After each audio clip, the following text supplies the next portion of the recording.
one of my sort of beliefs coming from the experience of the success we've had in New Zealand, which used to be a pro-nuclear country and is now an anti-nuclear country, where the anti-nuclearism or the aversion to nuclear weapons is now shared across the board. Even the conservative political parties now support our nuclear-free zone.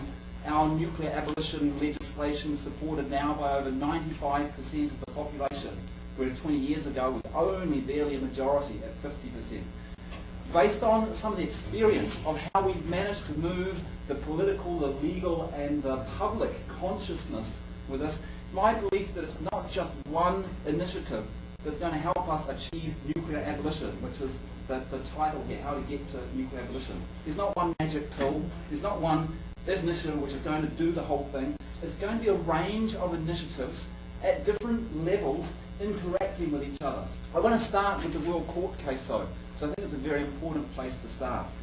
Firstly, because that initiative was an initiative of collaboration between non-governmental organisations, civil society, lawyers and governments. And it wouldn't have happened without that collaboration.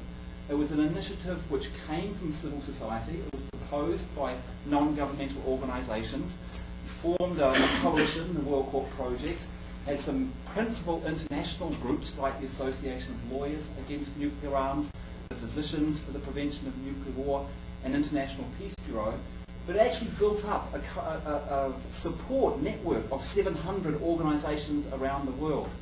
And without that support network, the governments wouldn't, those ones who wanted to progress it, wouldn't have had the strength to do it. And those who were sitting on the fence could have kept sitting on the fence.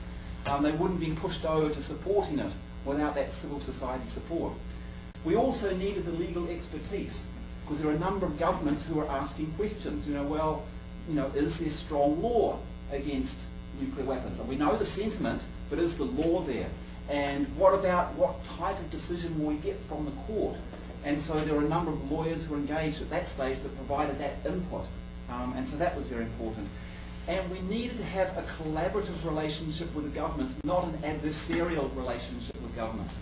Now there's times for the protests, there's times for sort of like telling governments they're doing the wrong thing, but there's also times to be able to work with them and say, how can we help you?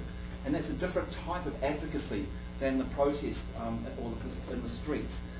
And that was built up very well in the World Court Project. And I think we've sort of used that experience to work on some of the other initiatives. Now once the court gave its decision, which was an incredible decision, given that the makeup of the court was not looking very good at the time we got to the court. Of the 14 judges that were sitting on this case, we had 8 from nuclear weapon states or their pro-nuclear allies. Japan, Germany and Italy were their allies there. It looked pretty bad, but the civil society again jumped in, pushed the governments, encouraged governments to turn up to the court. We couldn't turn up ourselves as NGOs, but governments could. So we encouraged them. We gave them ideas of what they could say.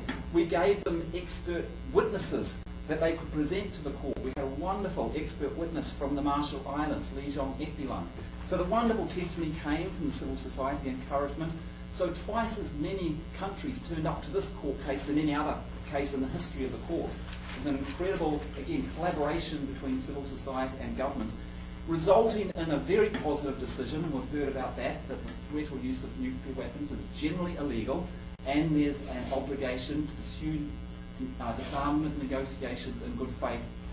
The General Assembly of the United Nations followed that up with a resolution which it's since adopted every year, calling for the implementation of that disarmament obligation through negotiations that would lead to a convention on the prohibition of nuclear weapons, a nuclear weapons convention. So we have this at the diplomatic level now, at the United Nations supported. It also gave rise and strengthened the civil society movement. Abolition 2000 managed to bring together over 2,000 organisations calling for negotiations for a nuclear weapons convention. So we've got some of that there. We haven't managed to get the key countries to negotiate a nuclear weapons convention yet. And so that's giving, a bit of despondency.